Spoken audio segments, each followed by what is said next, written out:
আপনি বাংলাদেশের প্রেক্ষাপট যদি বিশ্লেষণ করেন, প্রত্যেকটা মানুষই কোনো না কোনোভাবে রাজনীতির সাথে সম্পৃক্ত। হয় সে রাজনৈতিক কর্মী, না হয় সে রাজনৈতিক সমর্থক। প্রত্যেকটা মানুষই এমন। সেইখানে রাজনৈতিক একটা আবরণ দিয়ে কাউকে আমি রাজনীতিকে কলুষিত করতে চাই না।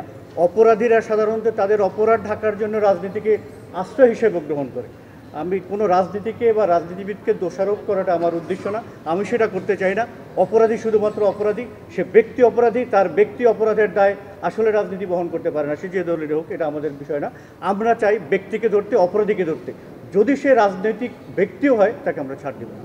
আমরা 15 জনের সম্পৃক্ততা পেয়েছি রিমান্ডের যে তথ্য তারা দিয়েছে, এবং সরাসরি হত্যাকাণ্ডে অংশগ্রহণ করেছেন এখানে 5 জন ছিলেন অংশগ্রহণকারী, আর আরেকজন হয়তো গুলি করেননি, উনি অংশগ্রহণ করেছেন কিন্তু গুলি করেননি। আরেকজন ব্রিজের ওপারে থেকে সার্বক্ষণিক কথা বলেছেন, এবং হাকিম সাহেবের গাড়ি অনুসরণ করে মোটরসাইকেলে 2 জন এসেছিল পিছন থেকে, তারাও তথ্য দিয়েছে। আমি আপাতত এখানে রাউজানের একটা বড় অংশ রয়েছে, এর বাইরে কিছু হাটহাজারেরও কিছু অংশ রয়েছে।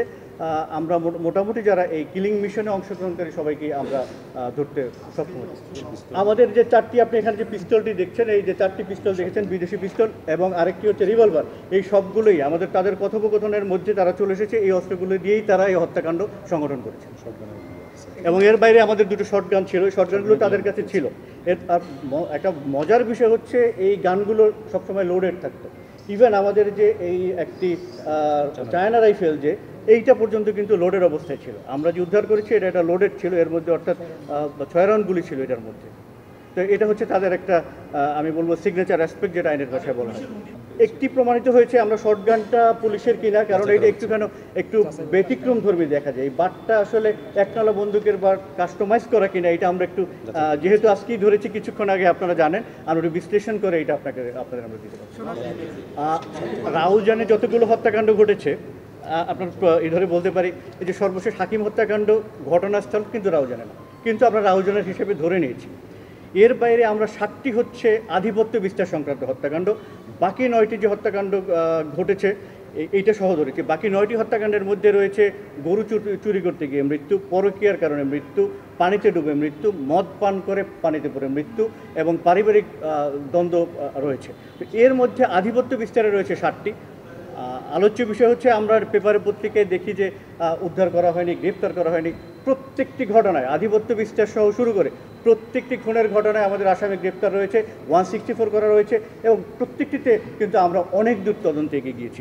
আমরা আপনাদের কাছে আশা করব এই বিষয়গুলোকেও আপনারা যাতে জনসম্মুখে প্রচার করেন, যেটা মানুষের জন্য একটা আস্থার জায়গা হবে, মানুষের জন্য একটা ভরসার জায়গা হবে। এবং আমরা আরও বলতে চাই, এই চট্টগ্রামবাসীদের নিরাপদ রাখতে আমরা যে কাজ করে যাচ্ছি, আপনারা যে কাজ করে যাচ্ছেন, এটা আসলে সবার কাছে ছড়িয়ে যাবে।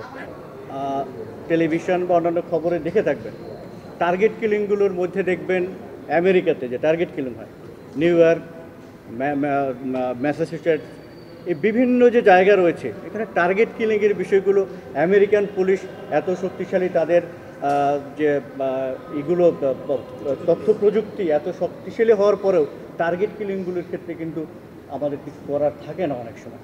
আপনারা দেখেছেন সর্বশেষ সিএমপির মধ্যে যেটা ঘটেছে, এতজন মানুষের মধ্য থেকে যখন একজনে গুলি করে, তখন আমি যদি প্রশ্ন করি তারা কি তাকে ধরতে পারতো না, তখন আমাদের উত্তরটা কী হবে? ওই সময় তো পুলিশ এতজন ছিল না, সাধারণ মানুষ তো শত শত ছিল, রাজনৈতিক ব্যক্তিত্ব ছিল, সাহসী ব্যক্তি ছিল। পুলিশ তো একটা কর্ডনের বাইরে কাজ করে। যখন পালিয়ে গিয়েছে, আমার কাজ হচ্ছে পুলিশিং 2 ধরনের, প্রোঅ্যাক্টিভ আর রিঅ্যাক্টিভ। প্রোঅ্যাক্টিভ পুলিশিং না থাকলে সমাজে মানুষ বসবাস করতে পারতো না। আমরা যদি প্রতিনিয়ত কাজ না করতাম, আপনারা কিন্তু সমাজে সুস্থভাবে বাস করতে পারতেন না। 5 আগস্টের পরে অনেক সময় যখন পুলিশ একটু কাজ থেকে দূরে ছিল, তখন আপনারা এই বিষয়গুলো দেখেছেন। এখন দেখেন আমাদের কাজ করা হচ্ছে বিধায় কিন্তু আমরা রাতে নির্ঘুম থাকি বলে কিন্তু অনেকে ঘুমাতে পারে। এই বিষয়টা কিন্তু আমাদের নিয়ে আসা উচিত। আমাদের শুধু একটা অংশ দেখা হয় রাতের বেলা। এই যাদের কর্মকর্তা দেখেন, আপনারা জেনে থাকবেন, আমাদের পেজগুলো দেখলে দেখবেন আমরা কিন্তু নির্ঘুম থাকি আপনাদের ঘুমের নিশ্চয়তা দেওয়ার জন্য। টার্গেট কিলিংগুলো বন্ধে আরও উন্নততর প্রযুক্তি ব্যবহার করা হবে। আমরা আশা করি এদেরকে দৃষ্টান্তমূলক শাস্তির আওতায় যদি আনতে পারি, সেক্ষেত্রে এই কিলিংটা আস্তে আস্তে বন্ধ হয়ে যাবে। এবং আমরা আশাবাদী যারা এরকম কন্ট্রাক্ট কিলার রয়েছে, তাদেরকে আমরা দৃষ্টান্তমূলক শাস্তির আওতায় আনতে চাচ্ছি, এবং আমরা আপনাদেরকে দৃশ্যমান অনেক কিছু দেখাতে চাই। আমি আপনাদের পরিষ্কারভাবে বলতে চাই, আমি এখানে এসেছি পর থেকে কোনো ধরনের কোনো রাজনৈতিক চাপ প্রশ্রয় আমি এমনিতেই শুনি না, আর আমার কাছে আসেও না। আচ্ছা, সন্ত্রাস দমনের যে পরিকল্পনা সেটা বলে রাখি, এই যে আমাদের অস্ত্র উদ্ধার, এটাও একটা পরিকল্পনার অংশ। দ্বিতীয়ত, জনসম্পৃক্ততা বৃদ্ধি, যারা বিভিন্ন ধরনের প্রার্থী রয়েছেন তাদের সাথে আলোচনা করে তাদের মাধ্যমে একটা নিরাপত্তা এবং শান্তি নিশ্চয়তা করুন, তাদেরকে বলা এবং বোঝানো এবং বাধ্য করা যে আপনাদের পক্ষ থেকে কোনো ধরনের সন্ত্রাস বা অন্য কিছুকে প্রশ্রয় দেওয়া হবে না। এই বিষয়গুলোকে আমরা চাপ দিব, তারা যদি এগুলো করতে সক্ষম না হয় আমরা আইন অনুযায়ী ব্যবস্থা নেব, যে দলেরই হোক। এবং দ্বিতীয়ত, অস্ত্র উদ্ধার সম্পর্কে আপনি বলেছেন 1 জানুয়ারি 25 থেকে 31 অক্টোবর 25 পর্যন্ত, অর্থাৎ 1 বছর হয়নি।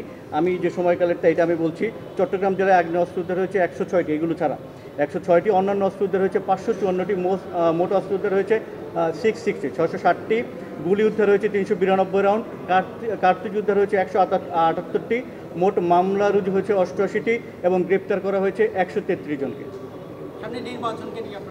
সামনে নির্বাচনকে নিয়ে আমরা সব পুরোপুরি প্রস্তুত এবং আমরা ক্রমান্বয়ে আরও দেখতে পাবেন যে নির্বাচন নিশ্চিত করার লক্ষ্যে আমরা সর্বোচ্চ পরিমাণে কাজ করে যাব। ইতিপূর্বে যা করা হয়নি তার চেয়ে আমরা ভালোভাবে করার জন্য আশাবাদী। ধন্যবাদ সবাইকে। 32টি বাকি ছিল, এই একটি হয়েছে, এখন 31টি অস্ত্র উদ্ধার বাকি রয়েছে। আমরা আশা করি যে অতি দ্রুত এগুলো আমরা সঠিক পথে আছি। এখন আমাদের সময়, আমরা লাইনে আছি, এখন সময় শুধু চলা। খোয়া গিয়েছিল 232টি অস্ত্র, আমাদের খোয়া গিয়েছিল, সেখান থেকে আমরা 201টি অস্ত্র উদ্ধার করতে পেরেছি।